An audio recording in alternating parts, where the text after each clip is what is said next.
To be true to ourselves, we must be true to others. The bond of our common humanity is stronger than the divisiveness of our fears and prejudices. Listening to wise quotes of Jimmy Carter.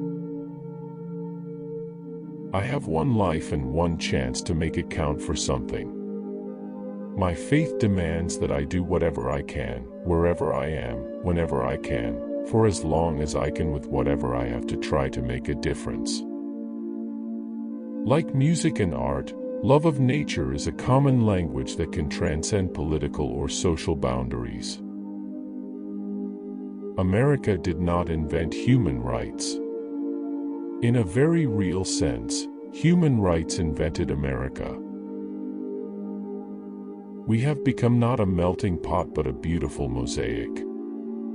Different people, different beliefs, different yearnings, different hopes, different dreams.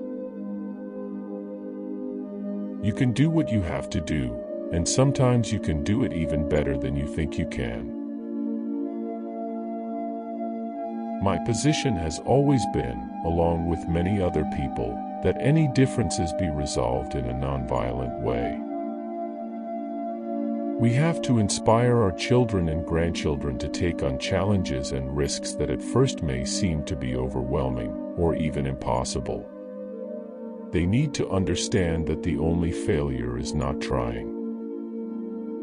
When I reflect upon my blessings during my very nice lifetime, I am inspired to make sure that I spend the balance of the days of my existence in a productive way.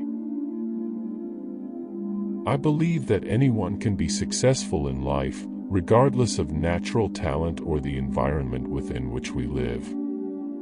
This is not based on measuring success by human competitiveness for wealth, possessions, influence, and fame, but adhering to God's standards of truth, justice, humility, service, compassion, forgiveness, and love.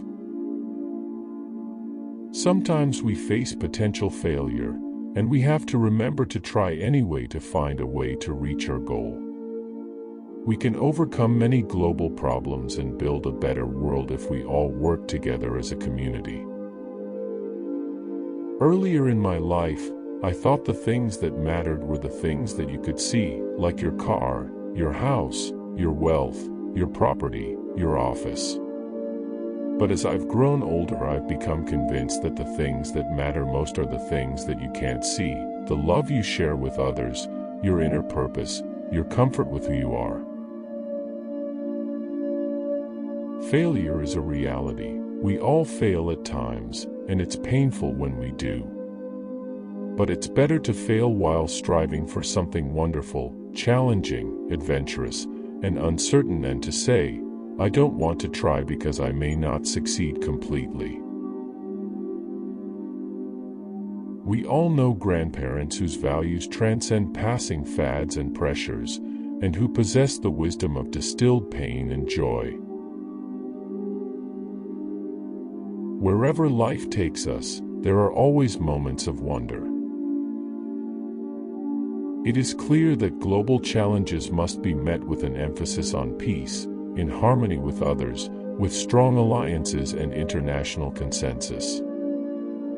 Unless both sides win, no agreement can be permanent.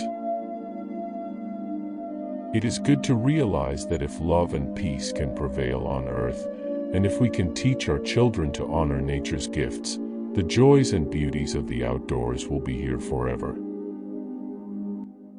Let us learn together and laugh together and work together and pray together, confident that in the end we will triumph together in the right. We know that a peaceful world cannot long exist, 1/3 rich and 2/3 hungry. I think the basic elevation of peace and human rights to the top of our priority list will submerge war and animosity and hatred and persecution to a very low level. As we ask God for some blessing, we have an obligation to participate ourselves in the fulfillment of those dreams, aspirations, hopes, and ideas. You only have to have two loves in your life, for God, and for the person in front of you at any particular time. We should live our lives as though Christ were coming this afternoon. We can choose to alleviate suffering. We can choose to work together for peace. We can make these changes, and we must. The life of every human being on earth can depend on the experience, judgment, and vigilance of the person in the Oval Office. Human rights is the soul of our foreign policy because human rights are the very soul of our sense of nationhood. We cannot be both the world's leading champion of peace and the world's leading supplier of the weapons of war. War and good health are incompatible. There's no way we can eradicate diseases in an area that is at war.